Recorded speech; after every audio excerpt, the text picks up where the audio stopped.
బామ్మగారు మీ ఏజ్ ఎంత? జస్ట్ 64. 64 మాత్రమే. మరి జడేంటి, గెటప్ ఏంటి? ఏమే పిల్ల, 64 ఏళ్ళు వచ్చాయి కదా అని ముతక చీర కట్టుకొని నెరసిన జుట్టుతో ఈశ్వరమంటూ ఉండాలా? నేను 21st సెంచరీ లేడీని.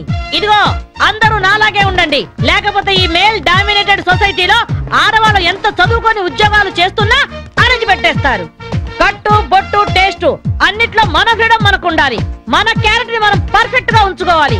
ఏదైనా ఫైట్ చేసి సాధించాలి. కరాటే, కంప్యూటర్ నేర్చుకోవాలి. భరతనాట్యం, బడిత పూజ కూడా రావాలి. హ్యాపీగా నవ్వుతూ ఛాలెంజ్ గా బతికేయాలి. మీ మాటలు చాలా ఇన్స్పైరింగ్ గా ఉన్నాయి బామ్మగారు. Very good.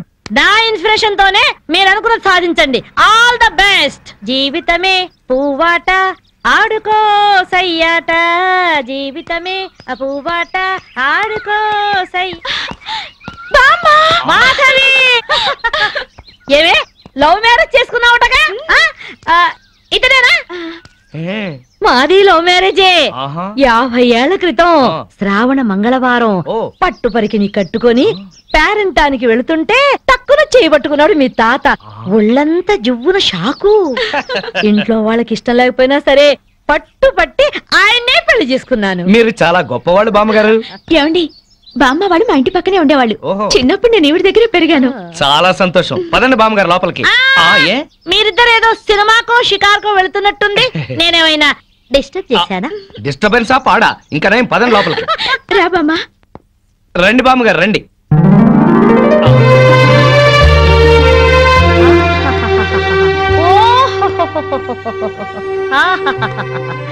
నీ టేస్ట్ బాగుందయ్యా, నువ్వు నాకు నచ్చావు. అన్నట్టు మీ అమ్మా నాన్నకు నీ మీద కోపం పోయిందా? నిన్ను చూడ్డానికి వస్తూ ఉంటారా? లేదు బామ్మ. పర్వాలేదు మాధవి, రేపు నీ కడుపున ఏ ఎన్టీఆర్ పుట్టాడనుకో, ఆ మనవడు డాన్స్ చూడ్డానికి వాళ్ళే పరిగెత్తుకుంటూ వస్తారు. ఏమయ్యా, మీ అమ్మా నాన్న ఎక్కడుంటారు?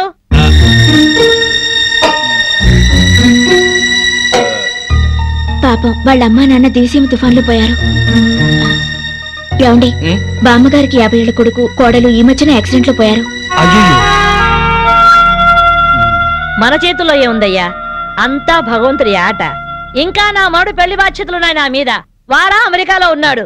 వాడి పెళ్లి సంబంధం కోసమే ఎల్లుండి ఢిల్లీ వెళ్ళాలి. అయితే అప్పటిదాకా మా ఇంట్లోనే ఉండు బామ్మ. అవును బామ్మగారు, మిమ్మల్ని చూస్తుంటే మా బంధువులందరినీ చూసినంత ఆనందంగా ఉంది. మీరు ఇక్కడే ఉండండి. మీ కుర్ర జంట మధ్య నేనెందుకయ్యా? ప్లీజ్ బామ్మ. అది కాదమ్మా బామ్మగారు, మీరు ఇక్కడే ఉండండి అన్నానా? ఇందులో డబ్బులున్నాయా? నేను జాగ్రత్త పెడతానండి. రివాల్వర్ ఉందయ్యా. అయితే మీరే పట్టుకోండి. బామ్మగారిని జాగ్రత్త తీసుకెళ్ళి లోపలికి తీసుకెళ్ళు.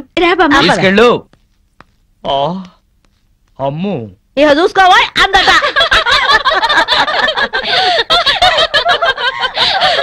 ఇలా మనస్ఫూర్తిగా నవ్వుకుని ఎంత కాలమైందో బామ్మగారు. తెగ నవ్వించేస్తున్నారు. అవును బామ్మగారు, మా ఆయన ఎంత చక్కగిలి పెట్టినా ఇంత నవ్వు రాదు.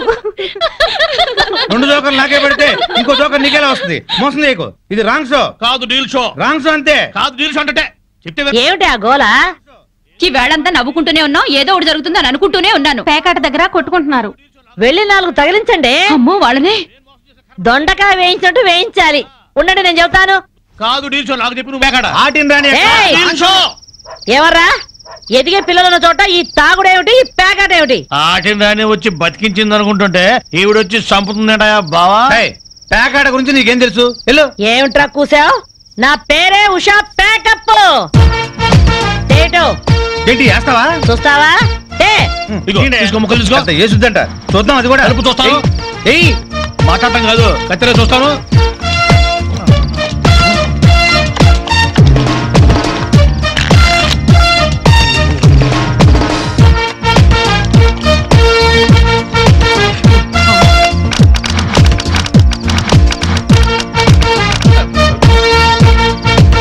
ఇది ఓపెన్ ముక్క జోకర్, ఇది కట్ జోకర్. ఆటిని రాణి, నీది డీల్ షో, వీడిది full count. Full count check చేసుకోండి. చూద్దాంగా, ఇప్పుడు తేలుతుందిగా.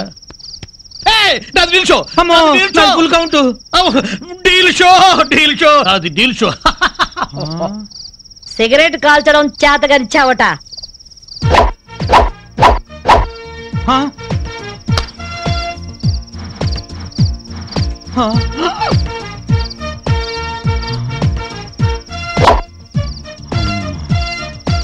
ఏంటి ముసలాం అనుకుంటుంటే ఓ రెచ్చిపోతున్నావు? ఏమిట్రా కూసావు? నేను ముసల్దాన్నా షూట్ చేసేస్తాను గాడిదల్లారా. ఏయ్ ఛై, చిన్న జోక్ వేస్తే అరగంట నవ్వుతున్నారా మీ ఆడవాళ్ళు? ముందు వాళ్ళని సంతోష పెట్టడం నేర్చుకోండి. 13 ముక్కల్ని సెట్ చేయడం కోసం తల పట్టుకోవడం కాదురా, ఇంట్లో అందరినీ ఒక జట్టుగా సెట్ అయి ఉండేలా చూడండి. ఇంకెప్పుడైనా ప్యాక్ ఆడినా తాగినా పేల్చి పారేస్తాను.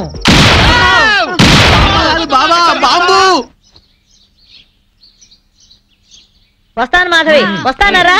ఇదిగో ఈ ప్యాకెట్ మూకతో కలిసి నువ్వు చెడిపోవద్దు. మీరు బుద్ధిగా ఉండండిరా. ఇదిగో నా మాడు పెళ్లికి పిలుస్తాను, అందరూ రావాలి. వస్తాను బామ్మగారు, ఉంటాం. అలాగే అలాగే.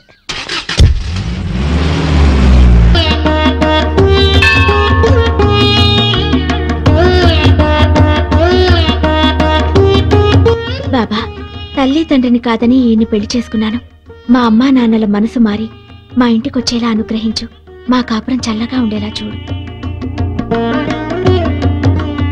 సాయినాథ, మాధవి కోసం నేను ఆడిన అబద్ధాలు, చేసిన తప్పులు ఎప్పటికీ తనకు తెలియకుండా చూడు. నా బిజినెస్ లో కలిసి వచ్చేలా చెయ్యి. ఇంట్లో ఉంటే ఈ పాటికి 2 రౌండ్లు అయ్యాయి. బావా అటు చూడు, 2 రూపాయలు. ఇదిగో 5 రూపాయలు చిల్లరంచుకో. ఆ పెళ్ళం పిచ్చోడు అలా ఆవిడ చెప్పులు చేత్తో పట్టుకొస్తున్నాడు. అవునవును, శ్రీరాముడు పాదుకల్ని భరతుడు నెత్తిన పెట్టుకున్నాడు, మనాడేమో శ్రీమతి పాదుకల్ని చేత్తో పట్టుకున్నాడు. రామాయణం బాగా వచ్చా బావా నీకు? అవి రామ పాదుకలు, ఇవి భామ పాదుకలు. ఏంటి మాస్టర్, మీరు కూడా గుడికి వస్తారా? హాయిగా పెరట్లో రౌండ్ వేసుకుంటుంటే వరలక్ష్మి వ్రతం అని గుడికి లాక్కొచ్చారు. అవును. తమరేంటి చెప్పులు చేత్తో పట్టుకొస్తున్నారు? మా ఆవిడ చెప్పులు. ఎందుకలా? మరి లేకపోతే ఏటయ్యా, మొగాడివి ముగుడివి పెళ్ళాం చెప్పులు చేత్తో మోసుకొస్తావా? ఏ వాళ్ళు మన బ్రతుకు భారం మొయ్యట్లేదా? సారం చెప్పాడు బావా. అర్థమైంది కదా. మీరు కూడా మీ ఆడాళ్ళ చెప్పులు తీసుకెళ్లి స్టాండ్ లో పెట్టండి. హలో, ఇప్పుడు మనం వాళ్ళ చెప్పులు స్టాండ్ లో పెడితే రేపు కోపం వచ్చినప్పుడు చెప్పు తీసి కొట్టే స్టాండర్డ్కి ఎదుగుతారు. సర్లేండి, ఇవాళ మాత్రం మీరు పేక మందు పెట్టుకోకండి. మా ఆవిడ బర్త్డే అని చెప్పాను కదా, మర్చిపోకండి. వచ్చేస్తాం. నా భార్య మాధవి పుట్టినరోజు పండగకు వచ్చిన మీ అందరికి స్వాగతం, సుస్వాగతం. స్వాగతం ఏర్పాట్లు సరేనయ్యా. అసలైంది ఏది? అసలైందా? ఏంటది? Birthday cake. ఏమక్కర్లేదు. అదేంటయ్యా, బర్త్డే కేక్ పెట్టి ఎన్నేళ్ళు నిండాయో అన్ని కొవ్వొత్తులు పెట్టి ఉఫ్ఫని ఓదద్దు. పుట్టినరోజు నాడు ఆర్పటం అశుభం. నా భార్య పుట్టినరోజు అలా జరుపుకోవడం నాకు ఇష్టం లేదు. మరి ఇంకెట్టా జరుపుతారు? మాధవికి ఈ రోజుతో 22 ఏళ్లు నిండే, అందుకే 22 ఒత్తులతో అఖండ జ్యోతిని తయారు చేశాను. ఇప్పుడు మాధవి ఈ జ్యోతిని వెలిగిస్తుంది. ఆపండి ఆపండి, మనమంతా తెలుగు వాళ్ళం. పుట్టినరోజు శుభాకాంక్షలు తెలుగులోనే చెప్పుకోవాలి. అదెట్టగయ్యా? జన్మదిన శుభాకాంక్షలు మాధవికి, జన్మదిన శుభాకాంక్షలు, శుభాకాంక్షలు శుభాకాంక్షలు, జన్మదిన శుభాకాంక్షలు శుభాకాంక్షలు. నువ్వు చాలా అదృష్టవంతురాలమ్మా. భార్య పుట్టినరోజు పండుగ బ్రహ్మాండంగా జరిపించావయ్యా. బూరలు, కేకులు, డ్రింకులు, చాక్లెట్లు లేకుండా, దీపాలు ఆపకుండా సంప్రదాయబద్ధంగా చేశావు. ప్రతి భారతీయుడు పుట్టినరోజు అంటే ఇట్టాగే జరుపుకోవాలి. నా 60 సంవత్సరాల అనుభవంలో ఇట్లాంటి బర్త్డే ఎక్కడా చూడలేదు. ఆఖరికి బర్త్డే గ్రీటింగ్స్ కూడా తెలుగులో చెప్పించావు. చెమ్మగిరిని కళ్ళతో చెప్తున్నాను బాబు, మీరిద్దరు నిండు 100 ఏళ్ళు పిల్లా పాపలతో చల్లగా ఉండాలి, చల్లగా ఉండాలి. ఆగండి పెద్దవారు, మీరు వెళ్ళకూడదు. మీరందరూ పెద్ద మనసుతో వచ్చి నన్ను నా భార్యని ఆశీర్వదించారు. మీ అందరికీ వాళ్ళ భోజనం మా ఇంట్లోనే పక్క రూమ్ లోనే అరేంజ్ చేశాను. రండి ప్లీజ్. చాలయ్యా, ఇదంతా చూస్తుంటేనే కడుపు నిండిపోతుంది. నీ మొహం మంట. పెళ్ళాం పుట్టినరోజంటే ఇట్టా చెయ్యాలి. నువ్వు ఉన్నావెందుకు? ఏమయ్యా, ఇవాళైనా తిట్టపురాణం ఆపండి. రండి రండి. అవును రండి, పదమాధవి రండమ్మా. రండి. పదండయ్యా పదండి. పదవే దయ్యం. అబ్బా ఇంక చాలు పదండి. ఏమండి, ఉమ్, ఇవాళ నాకు చాలా ఆనందంగా ఉందండి. ఈ రోజు నేను ఎప్పటికీ మర్చిపోలేను. అస్సలు నువ్వు ఇవాళ ఎంత అందంగా ఉన్నావో తెలుసా? ఇవన్నీ అలంకరించింది మీరేగా. ఈ అలంకారాలన్నిటికీ అందం వచ్చిందే నీ వల్ల. అందరి ఆడవాళ్ళ దృష్టి నీ మీద ఉంది తెలుసా? నీకెంత దిష్టి తగిలిందో. ఇక్కడే ఉండు, ఇప్పుడే వస్తా. ఏమండి,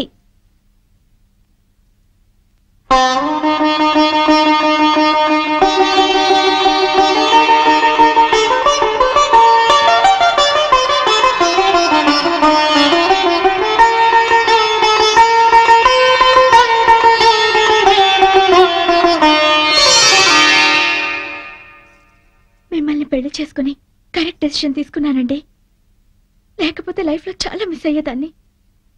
నిన్ను చేసుకోకపోతే నేను లైఫే మిస్ అయ్యేవాడిని.